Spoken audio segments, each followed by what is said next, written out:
Hello everyone, very warm welcome once again to your favorite channel, that is StudyIQ as English.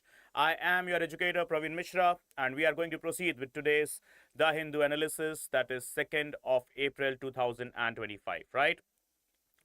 So, as what we can see here, the first news or the first headline for the day, it's here. With regard to the bulldozer Raj, with regard to the demolition of the houses of the people, those who are indulged in any criminal activities, started from the state of Uttar Pradesh, and presently what we can see, it is floating around through the other corners of the nation as well. Though majority of us will be, means like not majority actually, there is a big division or segregation between the masses when it comes to the actions of bulldozer, right? Some say that yes, it's an action that is basically needed in India to implement a stricter law and order conditions, and apart from that, provide an exemplary thing in front of the masses. And apart from that, there would be some others as well, those who will be of the opinion that no, this is something which is not justifiable, or this is also not something that is very much ethical or moral in nature. Though whatever the opinion is, whatever the fact is, the conditions, the constitution, the nation doesn't work just on the opinion or the actual feelings or emotions. It has to take care, it has to take into cognizance the fundamental rights, the preamble, the whole of the constitution basically, right? So when we talk about on the emotional segment or on the segments of some feelings, okay, there could be the person who is favoring this bulldozer thing, and there could be a person who is opposing it. So both of the people, they do have some concrete elements to display that yes, this is right, no, that is right. Okay, so both of them would be having sufficient facts or concrete facts within themselves to prove their stand, that yes, bulldozer is right, or secondly, the bulldozer, the demolition of houses with bulldozer is wrong, right? But here the point is, it is not about the facts or the emotions or the feelings only. It's about the constitution as well, right? The nation works through the constitution and not just the emotions and feelings, right? So as what we can see here, bulldozing of 6 homes in Uttar Pradesh's Prayagraj, inhuman and illegal. This is what Supreme Court has to state. Okay, so what's the whole news? What's the whole scenario? Let's discuss one by one. So as what we can see, what Supreme Court has stated, and what is the legal opinion, or not the legal opinion, sorry, the legal equipment or tool available with the state government to demolish or take such type of an action of demolishing the houses of the criminals. Okay, so as what we can see here, these cases shock our conscience. The residential premises of the appellants have been high-handedly demolished. There are 6 people, those who have appealed in front of the Supreme Court, that is their house, they have been demolished by the state government illegally. And what the Supreme Court has stated, that this has shocked our conscience. Okay, as what we can see, there is something called the right to shelter. So guys, Supreme Court has now given another element, okay, or another fact towards Article 21, that is what is known as right to shelter. Okay, that is right to home. Something called due process as well, that is according to Article 21 and according to Article 14. The authorities, and especially the development authority, must remember that the right to shelter is an integral part of Article 21. Okay, so the judge who was hearing this, that is Justice Oka, he took serious exception against the pasting of notices under, see, the legal tool or the equipment that is used by the Uttar Pradesh government, okay, under Section 27 of the Uttar Pradesh Urban Planning and Development Act of 1973. So they are demolishing the houses, okay, through what? They are demolishing the houses through an act, that is what is known as Uttar Pradesh Urban Planning and Development Act of 1973. Which section of that act? Section 27. It governs the demolition of unauthorized structures. That was the word we need to add in here, only. It allows the government to demolish the unauthorized structures only. Okay, and Section 27 Clause 1, it states that If a building is constructed in the violation of the master plan or without the proper approvals, the development authority may order its demolition after providing the owner with a reasonable opportunity to show cause. That is, simply speaking, reasonable opportunity to show cause, that is providing the owner of that one particular aforesaid illegal construction the proper time and opportunity to prove its legality, or even if it is not able, if that person is not able to prove the legality, then go ahead with the other of the arrangements for himself, herself, or the whole family, and so on, right? So this provision mandated that no demolition under must be issued without first serving the notice to the affected persons. And what the 6 appellants to the respected or honorable Supreme Court of India, they have stated that they were given no prior notice, no particular message was conveyed to them, right? So guys, when we cut the whole long story into the short one, let's just discuss the important parameters that are needed to be discussed, because bulldozer, okay, the bulldozer Raj, this is something that is in vague. It's floating every day in our newspapers, news channels, everywhere. And I'm assuring you that this is going to be one of those questions in your prelims or mains as well, right? At least one question will be there from this illegal or the demolishing of the so-called aforesaid illegal constructions, okay? So let's discuss the facts. When we talk about the bulldozer Raj, okay, states like, for example, there have been named Uttar Pradesh, Maharashtra. They have been one of the prominent names. Apart from that, we have got the state of Madhya Pradesh as well, where the incidences of bulldozer being used, okay, or JCB being used to destruct a house. A house belonging to whom? A house belonging to a accused. The point to be noted, my lord, that is what I must state. There are two different connotations. The one that is known as accused, and the other that is known as the particular person convicted. That is the one who is now a culprit. Okay, so the difference between the one who is accused and the one who is culprit, what is the difference? Accused is, that is the one person who is right now under trial. That is, charges have been framed over this person, but not yet proven. Mark this thing. Charges have been framed, but not yet proven. That is what the person is accused. One who is culprit. A culprit, that is, yes, charges have been proven. Okay? Charges, they have been proven. Here, the charges are not yet proven. It is just imposed. Okay, so investigation is going on. And here, the charges, they are proven. Here, the charges, they are actually going on. Right? So, all the bulldozer activities that have happened in past couple of years or whatsoever, they have happened onto the houses on 90% of accused. Right? Just 90%, right? Small data, sarcasm. Only 10% of the culprits' houses, they have been demolished, right? 90% of the persons, they are what? Still accused. That means the charges are not yet proven. They are undergoing the trial, okay? And now, with regard to the further of the facts, does the UP state government, not talking about Maharashtra or Madhya Pradesh, specifically the news is with regard to UP, so let's stick to UP only. Does the UP state government possess any such sort of a statute? So yes, there is a statute known as Uttar Pradesh Urban Planning and Development Act. Urban Planning and Development Act. When it came to being, it was the time period 1973.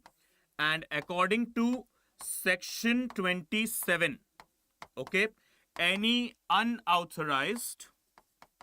sort of unauthorized or let's say illegal construction can be demolished.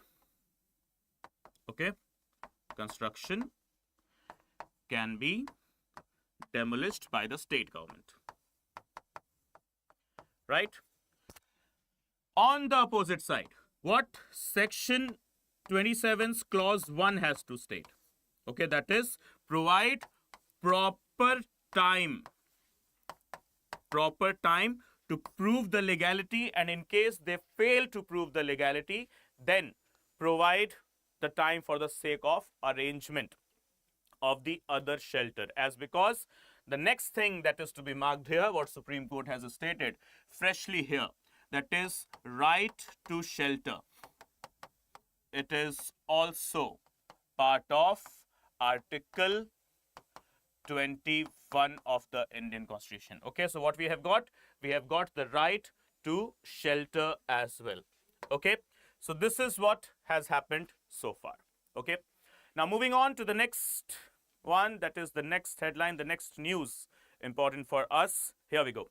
So as what we can see, Maharashtra Pollution Control Board does not accept that water bodies are dying, says the fishing community.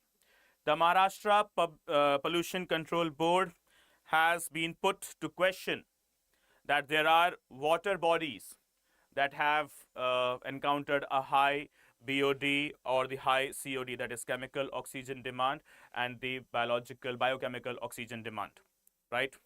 So what is the Maharashtra Pollution Control Board doing?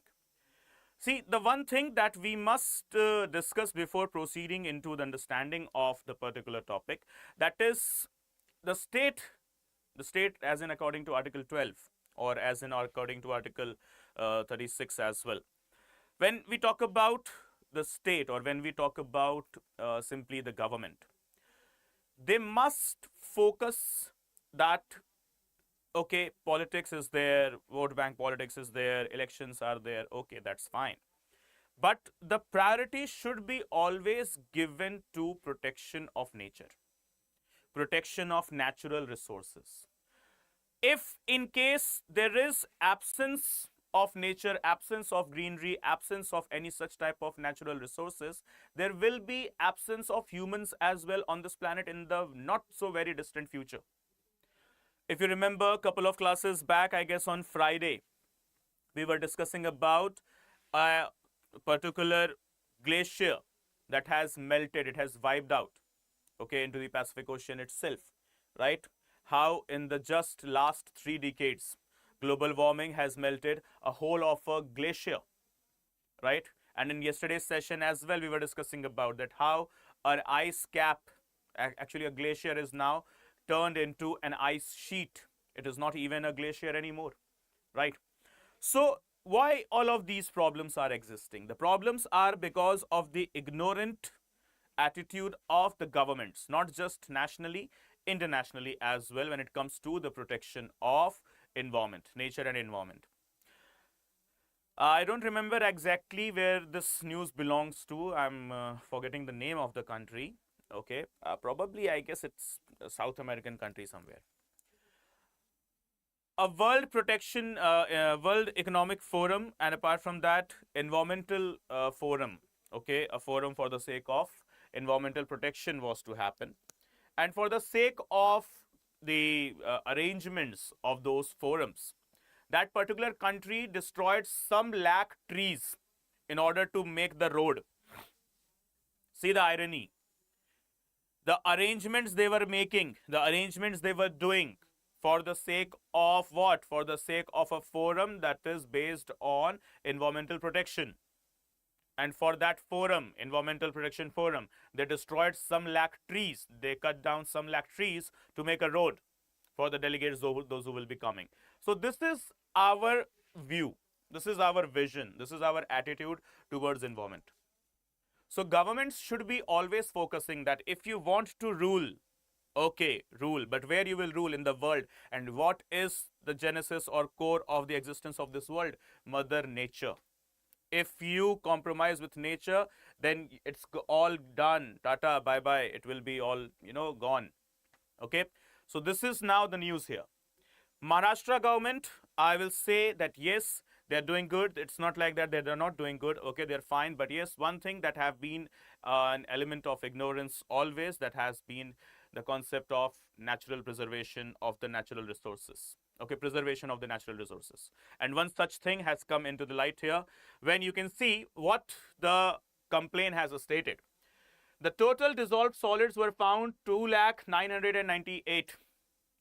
Sorry, 20,998 mg per liter, whereas the requirement is 2,100 mg per liter. The COD was found to be 6,361 mg per liter, whereas the maximum requirement is 250 mg per liter.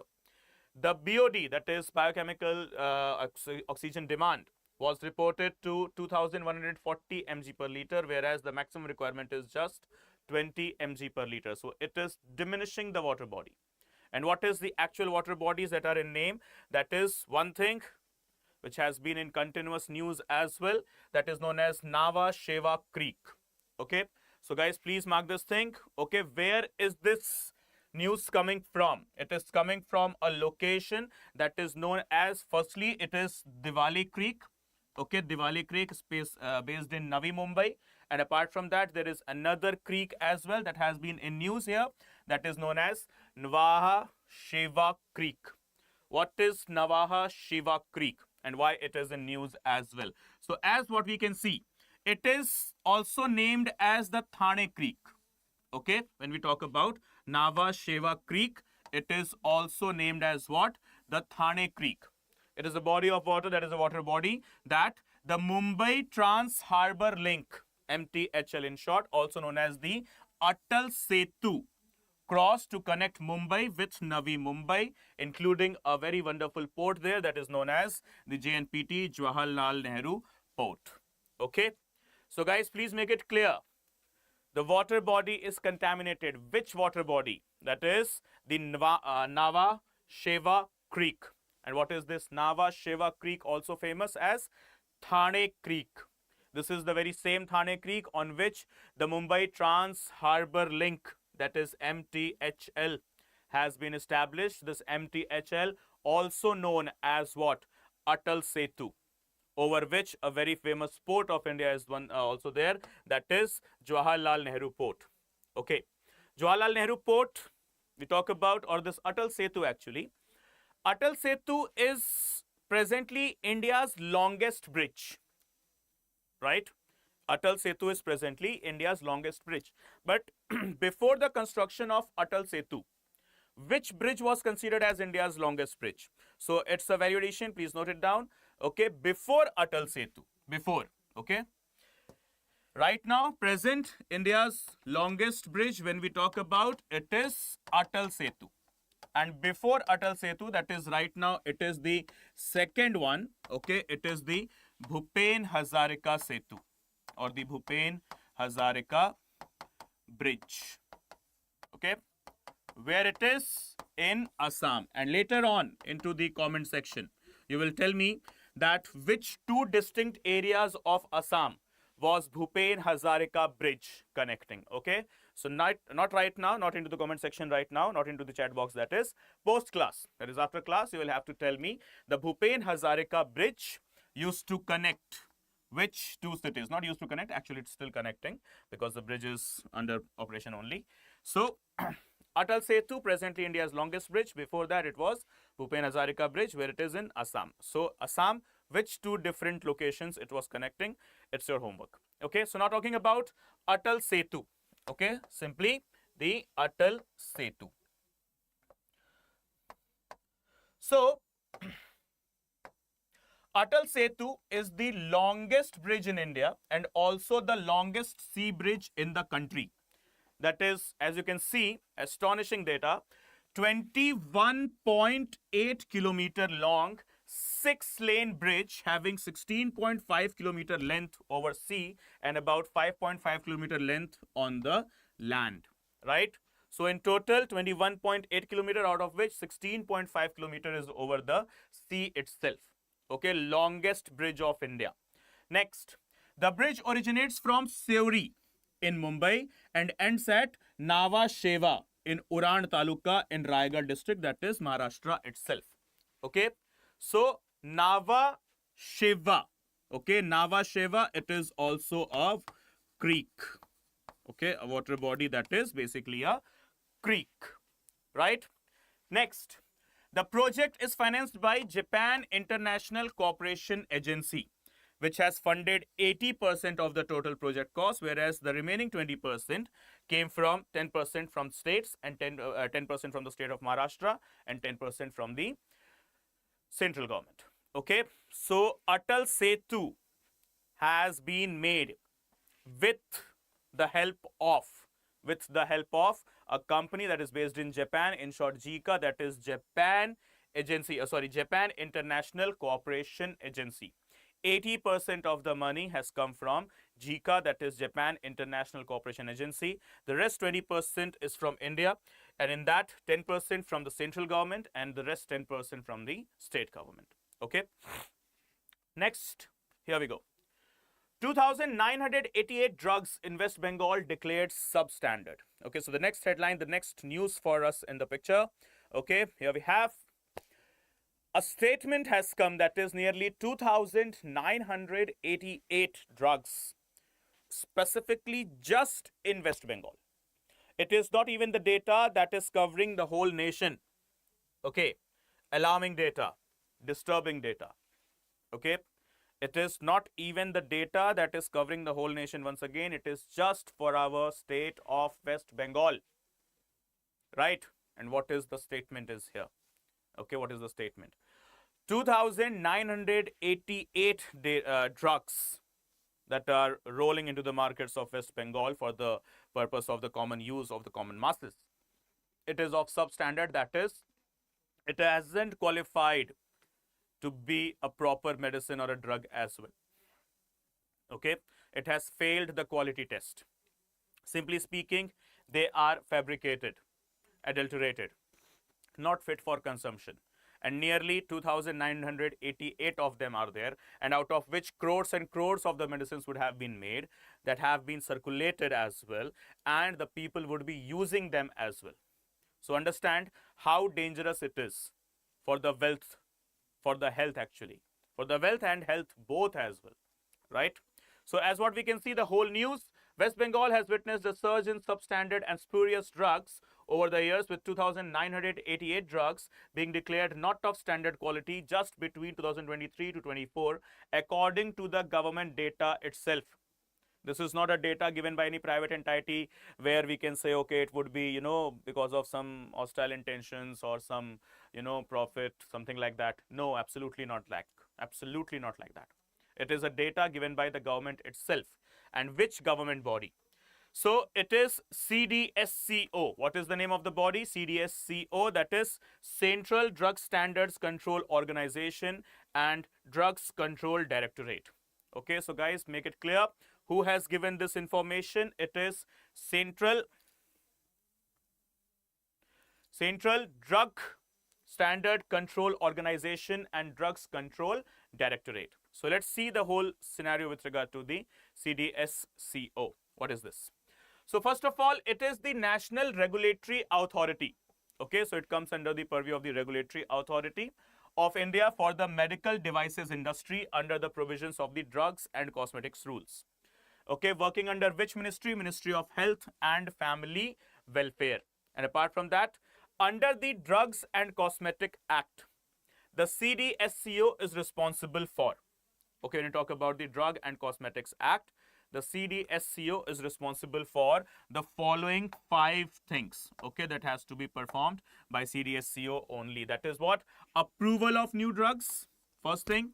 Conduct of clinical trials. Then thirdly, laying down the standards for the drugs. What should be the proper protocols or the measures that are to be followed while creating the drugs or manufacturing the drugs. Then fourth, control over the quality of imported drugs in the country, whatever we have imported from the foreign countries. Like for example, when it talks about the major component required for the manufacturing of the medicines. Okay, so there is a component, a raw material that is termed as APIs. Okay, that is termed as what? Termed as APIs.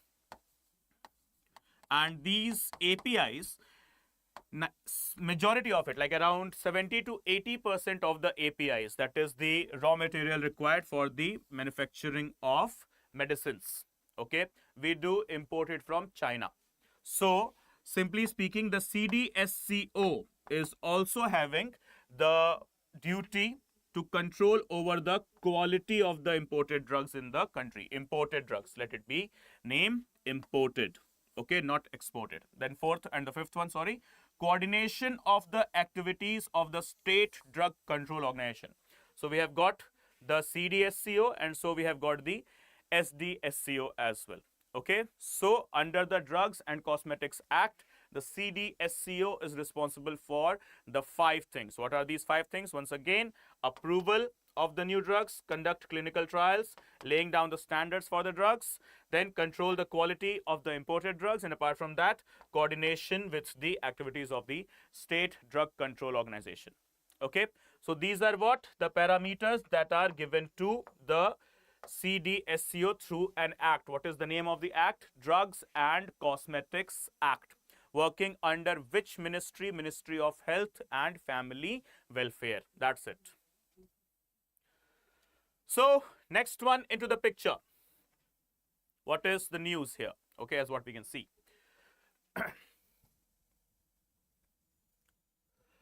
There is a fourth edition going on. Fourth edition of what? Tiger Triumph. Okay, fourth edition of Tiger Triumph, that is 2025. That is basically what? It is a joint humanitarian assistance and disaster relief amphibious exercise. Amphibious as in that is involving land and water. Okay, you might be, if you are reading the subject of environment and ecology or even geography, then in that where you are discussing about the types of species, then in that you must have encountered a species that is called amphibious. Amphibious as in those who have the capability to survive on both, that is land and water. Okay, so what is this Tiger Triumph is all about? That is naval as well as army exercise happening between whom? Happening between India and America. Okay, make it clear, India and America, that is US. Okay, formally launched on board the INS Jalashva. Okay, so which Indian naval ship is taking part there? Okay, in the Tiger Triumph, it is INS Jalashva. Okay, so once again the name Tiger Triumph 2025. What it is? Amphibious exercise. Amphibious as in involving land and water both. Okay, and here it is Navy and Army. Between which countries? India and United States of America. Right? So moving to the next headline, next news. Suddenly, China has started praising India. Well, dear China, until and unless we establish a good cordial relations, good cordial, soft, delicate relations with the elimination or vanishing of all the animosity we had, not we had, you had with us for not so good reasons on earth, right? And until we take the proper answers with regard to what happened in the Galwan Valley or the other areas of Ladakh and Arunachal Pradesh, where a strife or a short battle that has claimed and martyred many of our soldiers. Before that, I do not think so we as the nation of India are going to accept any word of praise from you. Yes, when it comes to the appeasement, India is a country that has gained a lot of appeasement from not just the immediate neighbors, but from the further ones as well, that is from north to south, no doubt in that. But yes, suddenly China is doing that. Why? Because after Muhammad Yunus's visit, Muhammad Yunus, that is so-called acting prime minister or the in charge of the government of Bangladesh, so-called, has visited Bangladesh and has, spurred out all the poisons against India in front of the media, right? It has, just crossed all the limits of being a very like what we say, like a person who is very much inhuman, immoral, or unethical, right? This is what Muhammad Yunus has done when he had went to China, and what he has spoken against India, that even I don't want to reiterate. He can go to hell. No one cares about him. No one cares about Bangladesh anymore even, right? So now, because of that fury speech, so-called fury speech of Muhammad Yunus, tensions they have sparked in the whole Bay of Bengal region, and these tensions will obviously reach ASEAN nations. And ASEAN nations, they are not going to support Bangladesh, and this is what China and its government is absolutely aware about, crystally aware about.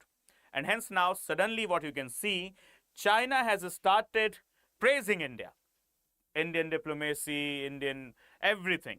As you can see the statement, Xi Jinping calls for elephant-dragon duet on the 75th anniversaries of ties between India and China. What is that? Elephant-dragon duet. Elephant, obviously mentioning India. Dragon, that is China. Okay. Why?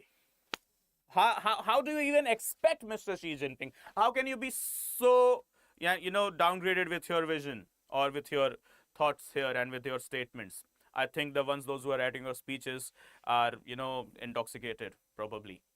This is not a thing which China is stating on will, I think. They are stating this thing on pressure just because of an event, that is Bangladesh's so-called acting Prime Minister's visit to China and spurring all the poisons against India, and China being very well aware that now India will take action against Bangladesh and it shall create a vacuum of tension or a stress between the South Asia to Southeast Asia, that will hamper the trade or even the hostile intentions of China, calling it the Belt and Road Initiative or the Silk Route 2.0, right?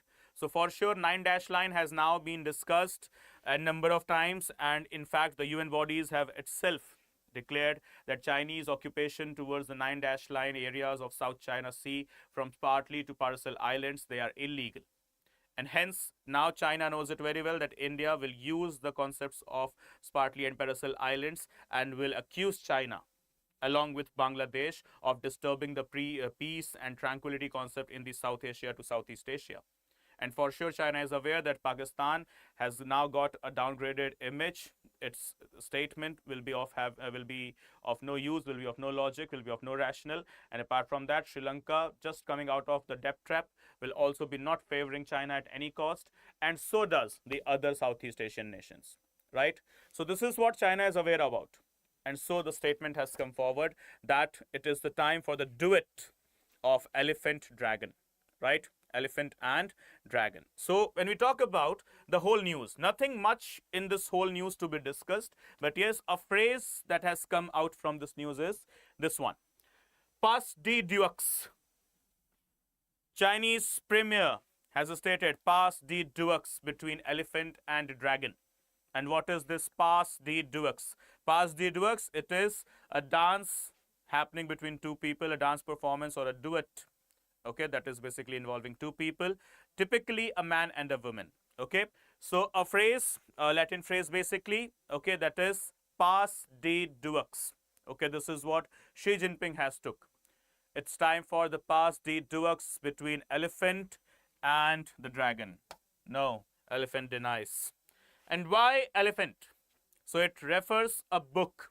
Does the Elephant Dance? David M. Malone is the author, that is the writer. Okay, so guys, please make it clear. Okay, the word elephant has often been used to describe India, right? And there is also a very famous book written by one of the very famous international experts, okay, international relations expert basically. Okay, the name is David M. Malone. Okay, what is the name of the book? Does the Elephant Dance? And the Elephant Dance, okay, it's a book basically which is focusing on to the evolution of the contemporary foreign policies of India.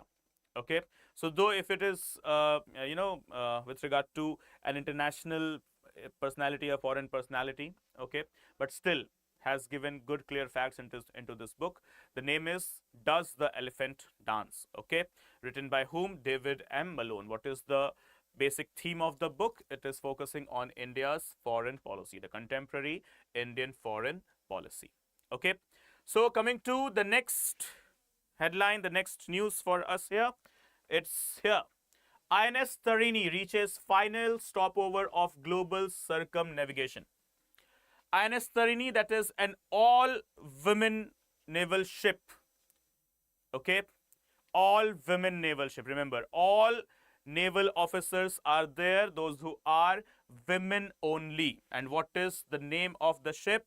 INS Tarini. Okay, final stopover for the global circumnavigation, right? So please remember the name, INS Tarini. Why it is famous for? Because it is going on a circumnavigation, that is crossing the whole of the earth. Okay, circumnavigating the whole of the earth basically. And it is what? A whole women, that is all women team, all women crew that is there into the ship that is known as INS Tarini. Okay, so this is what you need to remember. That's it, nothing more to discuss here. Okay, so the name, the Navika Sagar Parikrama. Okay, so they are having this circumnavigation through a policy or through a program. What is the name of the program? The Navika Sagar Parikrama. Okay, what is this? It's an expedition which was flagged off from the Goa by Chief of the Naval Staff, Admiral Dinesh K. Tripathi, on 2nd October 2024. It is around 8 months back, right? The mission aims to cover more than 23,400 nautical miles, that is basically 43,300 kilometers, over roughly 8 months, sailing across 3 oceans and rounding 3 challenging capes prior to Cape Town. INSV Tarini called at the Fremantle, that is Australia, Lyttelton, that is New Zealand, and Port Stanley and the Falkland Islands in the UK.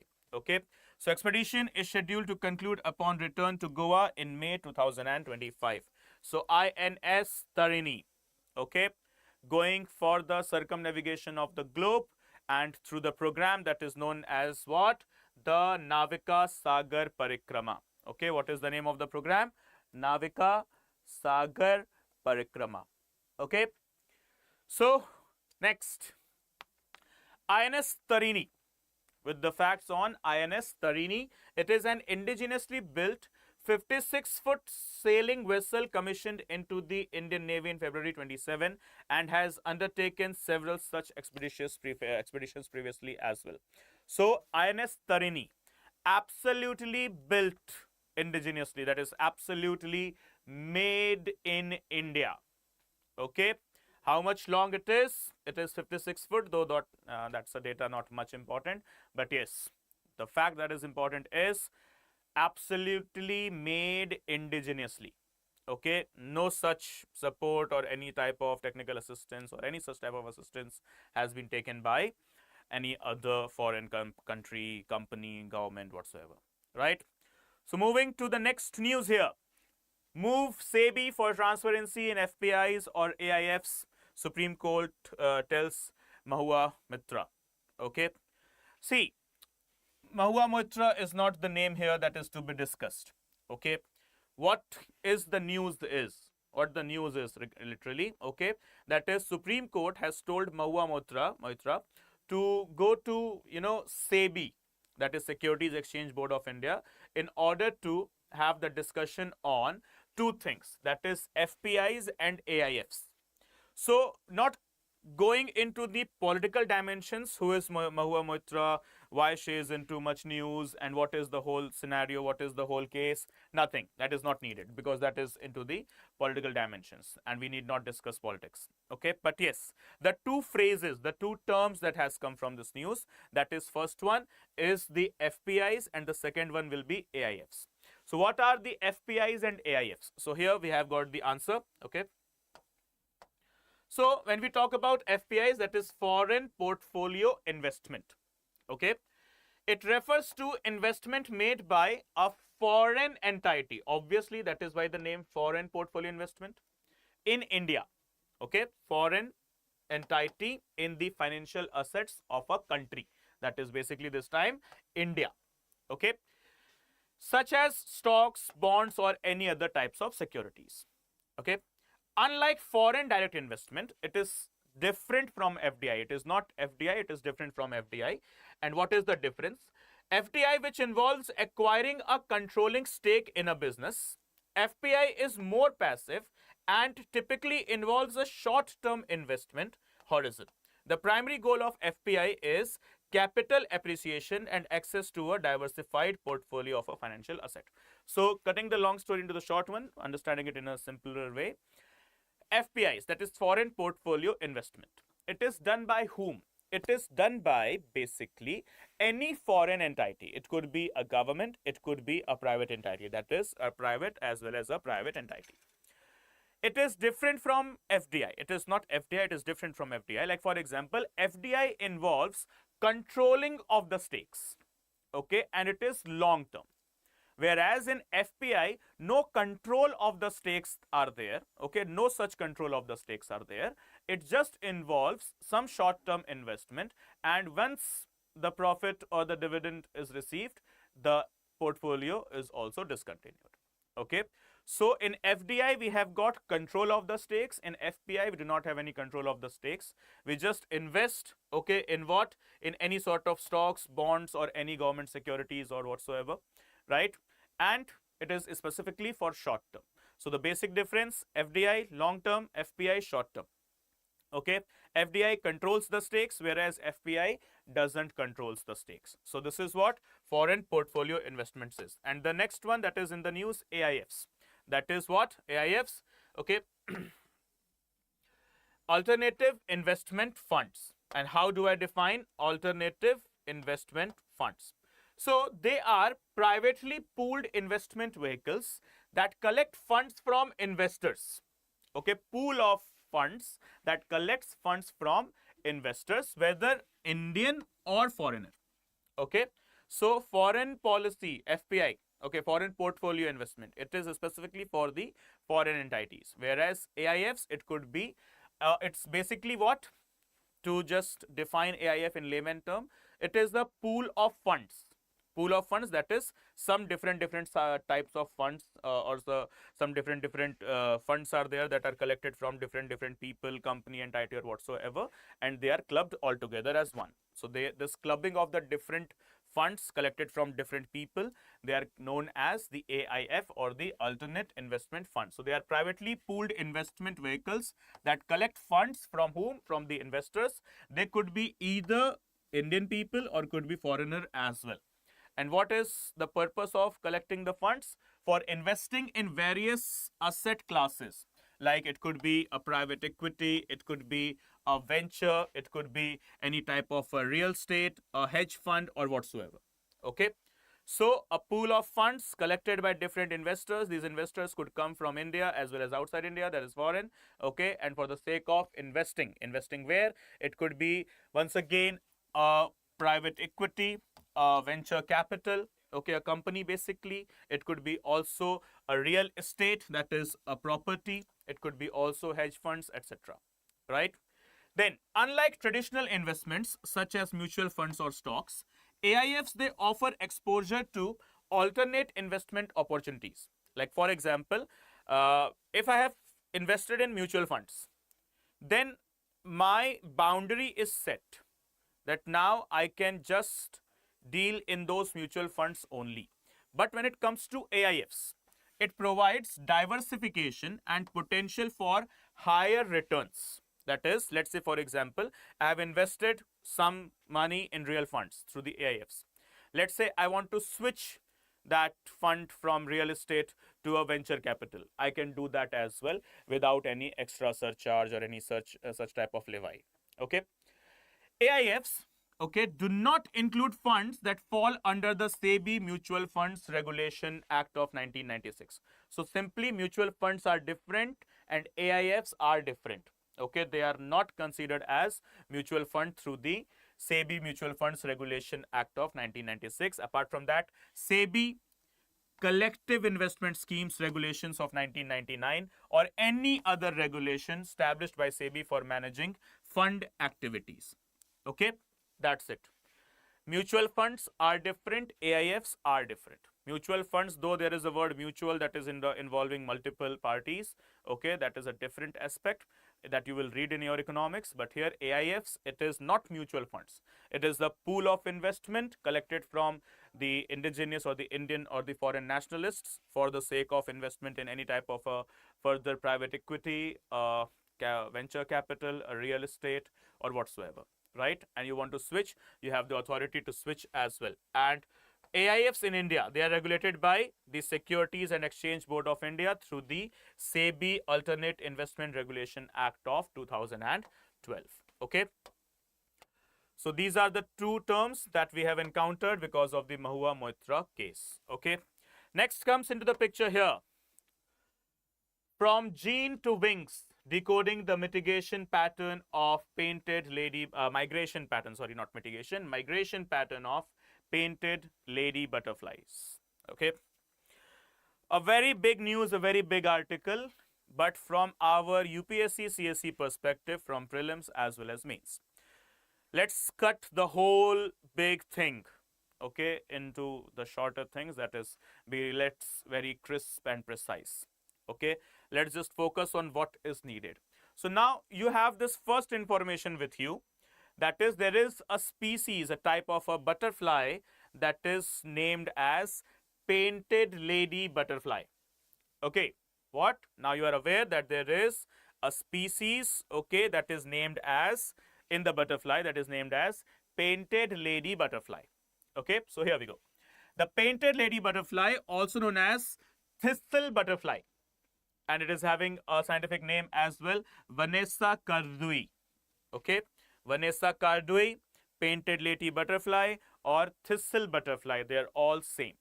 Okay, so whatever the name is, it is what? First of all, the things that are to be noted.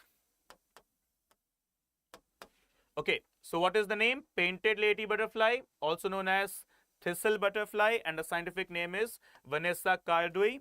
And the other features of the painted lady, thistle, or Vanessa cardui butterfly, it is a migratory species, a migratory butterfly known for its long distance travels.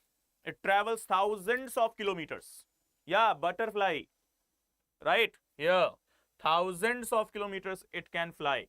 So, including journeys across the Sahara Desert, and is not typically one of those butterflies that are found in South America. South America is mentioned here because South America is very famous for its butterfly species. But the painted lady butterfly said that, no, I do not belong to South America.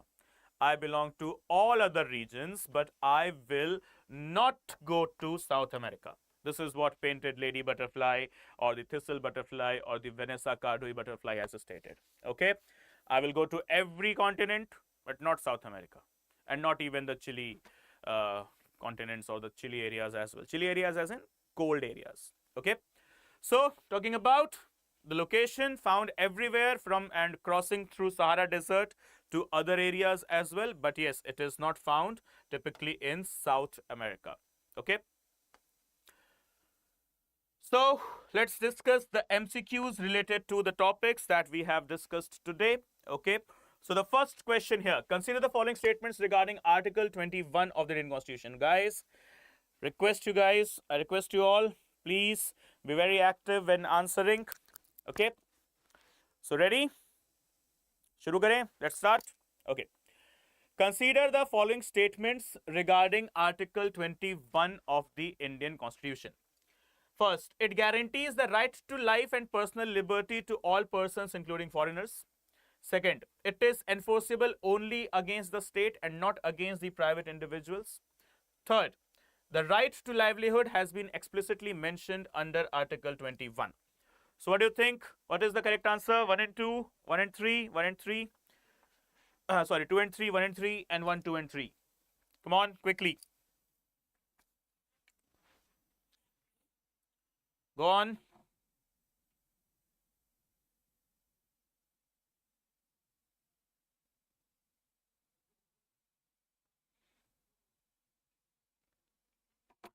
Okay, no answers, no problem. Here we go. So the correct answer is A, 1 and 2 only. Statement 1 and 2, they are correct. The 3 is not correct because though the Supreme Court has interpreted it, that is through the intelligible differentia as well, right to livelihood as part of Article 21 in the Olga Tellis versus Bombay Municipal Corporation of 1985, it is not explicitly mentioned in the Constitution. We have derived it through the definition of life and liberty, but not explicitly mentioned there. Okay. Next, consider the following statements about Nhava Shiva Creek. Okay, that is with regard to the Atal Setu as well. First one, it is located in the state of Gujarat. Second, plays a crucial role in India's maritime trade due to presence of Jawaharlal Nehru Port. Third, the creek is part of the larger ecosystem of the Western Ghats of the Biosphere Reserve. So what is the correct answer? So we know it very well, it is in Mumbai. That is in Maharashtra, not in Gujarat. So with that only if you go, with elimination technique also you have the answer. So now you know it very well that option 1, statement 1 can nowhere be right. So wherever we have got the statement 1 in the options, we can eliminate that. So we have got statement 1 in option A, that is not the correct answer. Option C could also not be the correct answer, and option D could also not be the correct answer. Let's say even I don't know about the rest of the two, but still if I am aware with the one statement that is wrong, I am 100% sure, then with the elimination technique answer is here. Now even I don't know about that whether the creek is part of the larger body of the Western Biosphere Reserve or not, whether Jawaharlal Nehru Port is there or not, then also I can go ahead with the correct answer. So hence what is the correct answer? B, that is 2 only. Right? Okay. So yes, statement 3 is also incorrect. The creek is an important coastal system, but it is not part of the Western Ghats Biosphere Reserve. Third question. Why is Nhava Shiva Creek considered environmentally sensitive? What makes Nhava Shiva Creek as sensitive? Okay. What's the point? A, it is designated Ramsar wetland. It supports mangrove forest and diverse maritime biodiversity. It is the breeding ground for olive ridley turtle, and it is a major freshwater source for Mumbai. Come on, guys. Correct answer. So basically the correct answer will be, it's with regard to the presence of the mangrove forest. So it supports the mangrove forests and diverse marine biodiversity. Okay, mangrove in the area act as the buffer against the coastal erosion and help in the carbon sequestration. It is not a Ramsar wetland, okay, and neither a major source of water for Mumbai. Okay, it is actually a creek, so it is saline in nature as well. Next, what was the primary objective of the Navika Sagar Parikrama expedition? Okay, how do I define Navika Sagar Parikrama expedition? Okay, to explore deep sea mining potential in the Indian Ocean, to train Indian women for submarine operations, to promote women empowerment by circumnavigating the globe in a sailboat, and to establish India's strategic naval dominance in the southern hemisphere. So with regard to INSV Tarini, we have discussed it as well, that all women crew members were sent for the circumnavigation of the globe. So hence option C, that is to promote women empowerment by circumnavigating globe in a sailboat, right? So what is there? INSV Tarini. Next, which of the following criteria were followed by the Navika Sagar Parikrama to qualify as a true circumnavigation? Okay, how a circumnavigation thing is basically designed or defined actually. How? Okay, what is the basic aspect of defining circumnavigation? So crossing the equator at least once, covering a minimum distance of 21,600 nautical miles, starting and ending at the same port, and passing through all longitudinal meridians. So what do you think is the correct answer? 1, 2 and 3, 2, 3 and 4, 1, 3 and 4, or 1, 2, 3 and 4? Sagar Parikrama, Navika Sagar Parikrama, that is circumnavigating the whole globe. And how circumnavigating the whole globe is defined. Okay, so what is the correct answer? A, B, C or D? So let's see. The correct answer is D, that is 1, 2, 3 and 4. All of them are correct. That is, it is to be classified as a true circumnavigation, a sailing expedition must, firstly, cross the equator at least once, then cover at least 21,600 nautical miles, that is equivalent to the circumference of the earth, 21,600 nautical miles. Then start and end at the same port. So it started with regard to our Navika Sagar Parikrama 2, it started at Goa and it shall end at Goa as well. Okay, started in October 2024 and to be commenced or completed at Goa only in May 2025. Okay, INS Tarini. Pass through all longitudes, that is cover a full loop around the globe. Okay, basically it should pass through all the longitudes. Okay, next, which international treaty did Navika Sagar Parikrama expedition comply by sailing without the use of fuel-powered engines? Which was the particular treaty by sailing, okay, without the use of fuel-powered engines? So now you are aware that INS Tarini is without a fuel-power engine. Okay, so is it United Nations Conventions on the Laws of the Sea, that is UNCLOS, Marpol Convention, the International Maritime Rescue Treaty, or the Cape Town Agreement? So basically the correct answer will be what? Any idea? A, B, C or D? Quickly. Okay, so it is Marpol Convention, right? Marpol, that is Maritime Pollution Convention. It is an international meteorological organization treaty that regulates pollution from ships. And INS Tarini was powered only by wind energy, right? So it's a source of renewable energy. Remember guys, another important fact for INS Tarini, indigenously built, 56 foot long, but it is powered through the wind energy only. Okay, no conventional fuel is used there. Next, consider the following statements regarding foreign portfolio investment, that is FPI. So, it includes investment in shares, bonds, and other financial assets of a foreign country without direct control over companies. Second, they are more stable compared to the FDI. And third, regulated by the Reserve Bank of India as well as SEBI. So what is the correct answer?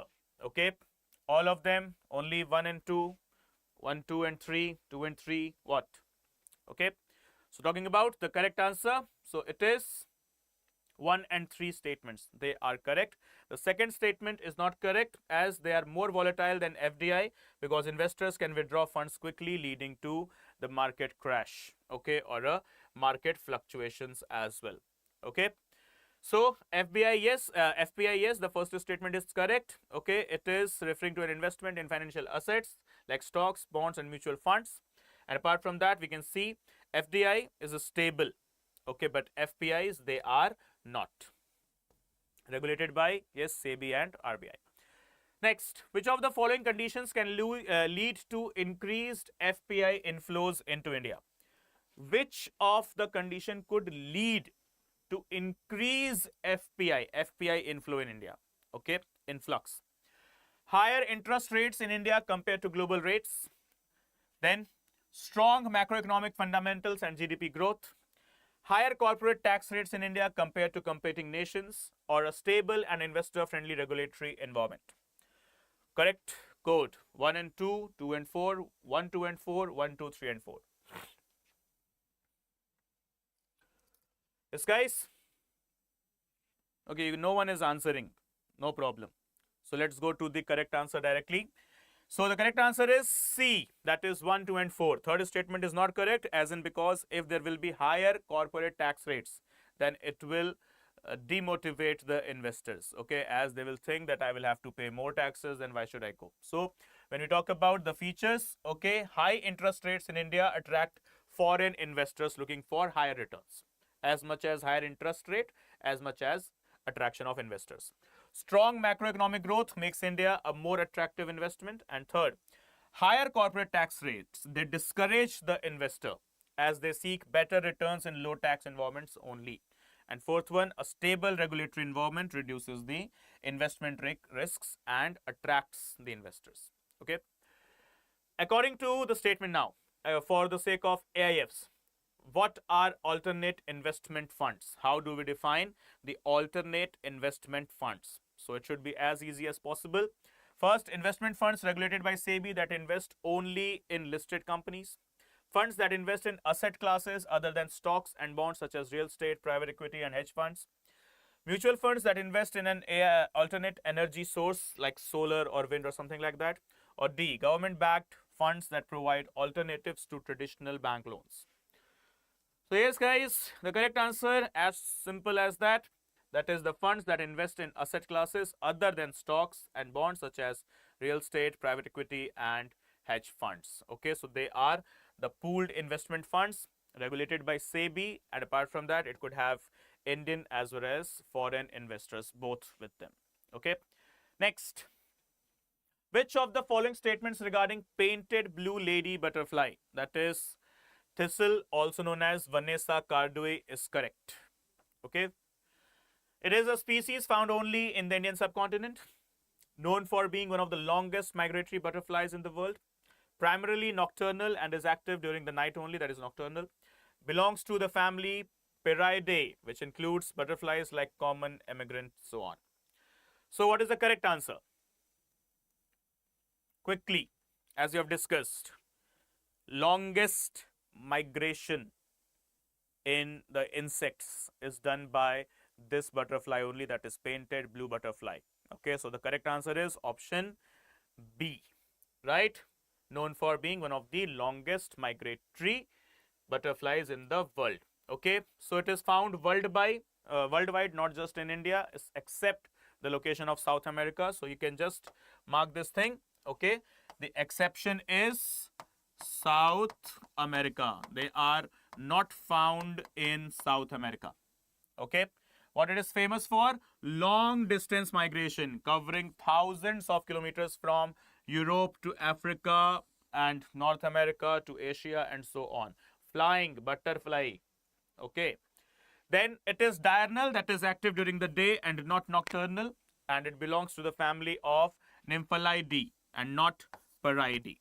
Okay, so these are the questions with regard to the painted lady butterfly and the other topics that we have discussed today. Okay, guys, so that's it for the session today. And please, if you want to connect with me, you can connect with the social media handles, that is Telegram being Praveen Mishra _2107 or Telegram being the study_with_Praveen. So wherever you guys are comfortable, you can connect and let me know your doubts. Okay, we can discuss all your academics related doubts. Okay, guys, so that's it for now in this session. See you all soon in the very next session. And guys, please do not forget to subscribe the channel. If you haven't done yet, please do subscribe and do the homework as well into the comment box later on. Okay, everyone, good day. See you soon. Bye bye. Study well. Jai Hind. Jai Bharat.